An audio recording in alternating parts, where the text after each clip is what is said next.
जनता, चंपारण की जनता श्रद्धेय राधा मोहन सिंह जी के नेतृत्व में विश्वास करती है।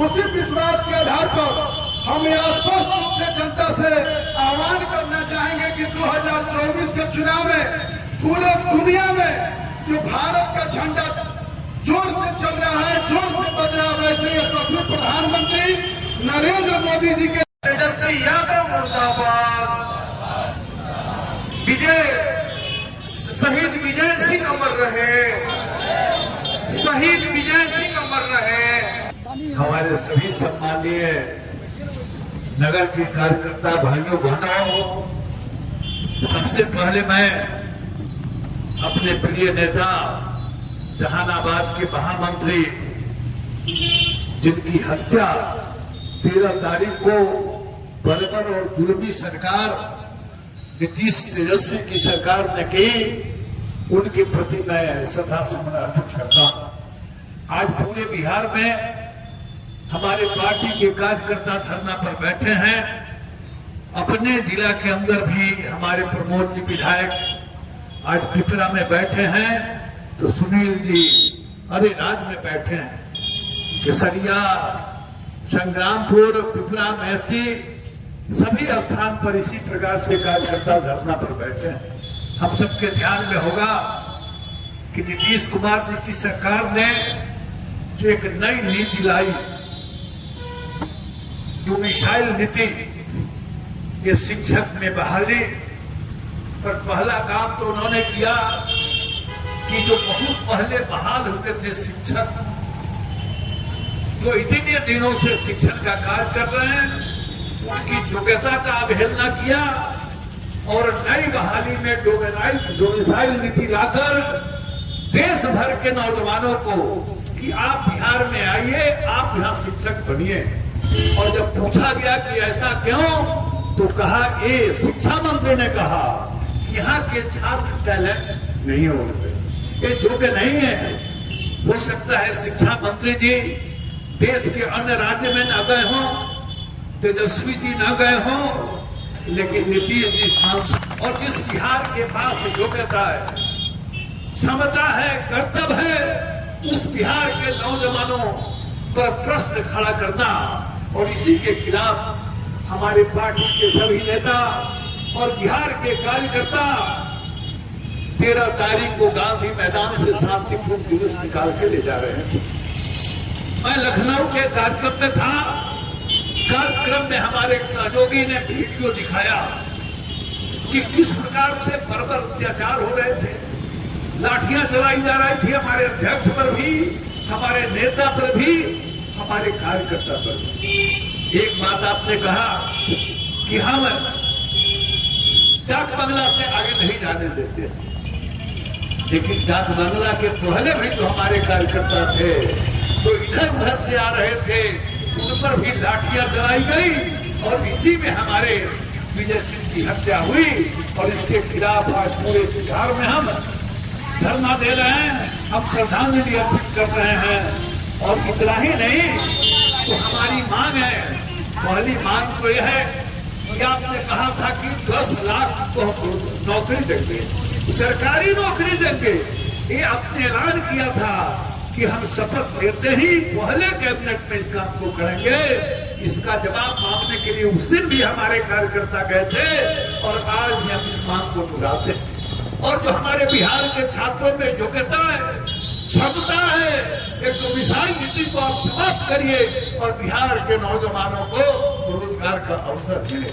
और जो शिक्षक हमारे इतने दिनों से पढ़ा रहे हैं, उनकी योग्यता को मान्यता दीजिए, उनको राज्य करने का मान्यता दीजिए।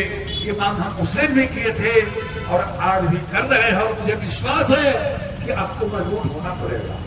कोई भी शासक जब जन विरोधी काम करता है और जन आक्रोश का प्रकटीकरण होता है, तो निश्चित रूप से उस सत्ता का विनाश निश्चित है। तो मुझे पूरा विश्वास है कि आपका विनाश निश्चित है। दूसरा कि आप मुख्यमंत्री जीवन में कभी नहीं बनते। आप जितनी बार मुख्यमंत्री बने हैं, भारतीय जनता पार्टी के कारण बने हैं। और आपका चित्र पूरे देश में पलटू राम का हो गया है, आपके गठबंधन के एक नेता ने मोबाइल पर संदेश दिया कि बताओ देश के लोगों कि देश में सबसे अविश्वसनीय नेता कौन है। ये बात हम लोग के पार्टी के लोगों ने नहीं पूछा था। आरजेडी के एक एमएलसी अपने मोबाइल पर कि बताओ देश के लोगों इस देश में कौन सबसे अविश्वसनीय नेता है, विश्वसनीय नेता है। तो देश भर के लोगों ने कहा कि एक नंबर का विश्वसनीय नेता यदि इस देश में है तो इसका नाम नीतीश कुमार है। अब आप पर किसी को भरोसा नहीं। आज हमारी टीम पटना आई है, यहाँ से लौटेगी, कल रिपोर्ट देगी। अब जब रिपोर्ट आएगा तो हम आगे का कार्य तय करेंगे। हमारे मोतिहारी के भाई और बहनों, आप ध्यान रखें, आज से बहुत पहले 2004-05 में जो हमने सपना देखा कि अब ऐसी सरकार जो अपराध मुक्त हो, आज उतने दिन के बाद अपराध के गोद में बैठ गई। बिल्कुल वो दिन वापस आ रहा है, वो जंगल राज वापस आ रहा है जिससे मुक्ति के लिए हम सब लोगों ने संघर्ष किया था।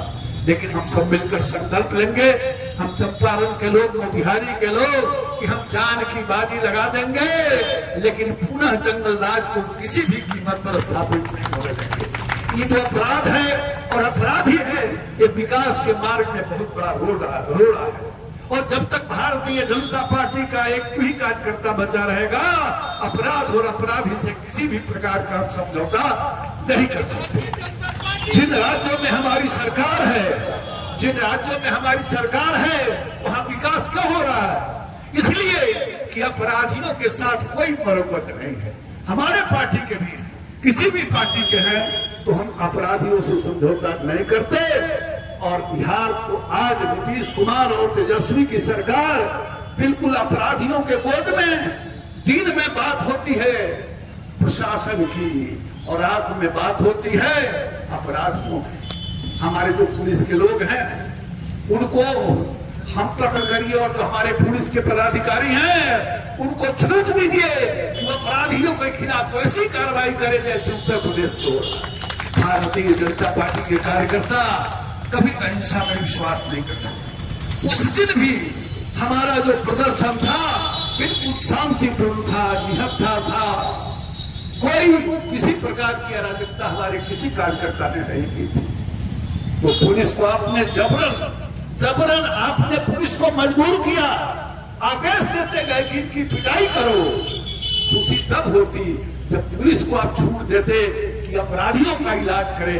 नीतीश कुमार यदि अपराध की गोद में बैठकर आप शासन करेंगे और पुलिस को अपराधियों से निपटने की स्वतंत्रता नहीं देंगे, तो निश्चित रूप से आपका खात्मा तय है, आपका विनाश तय है।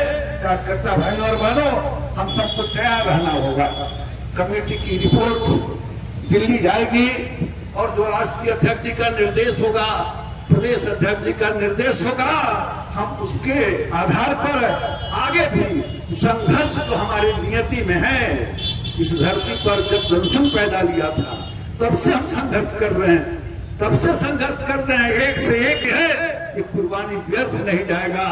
बिहार के नौजवान शिक्षक भाइयों बहनों, इस कुर्बानी के बाद भी और भी कुर्बानी करना पड़ेगा, हम करेंगे।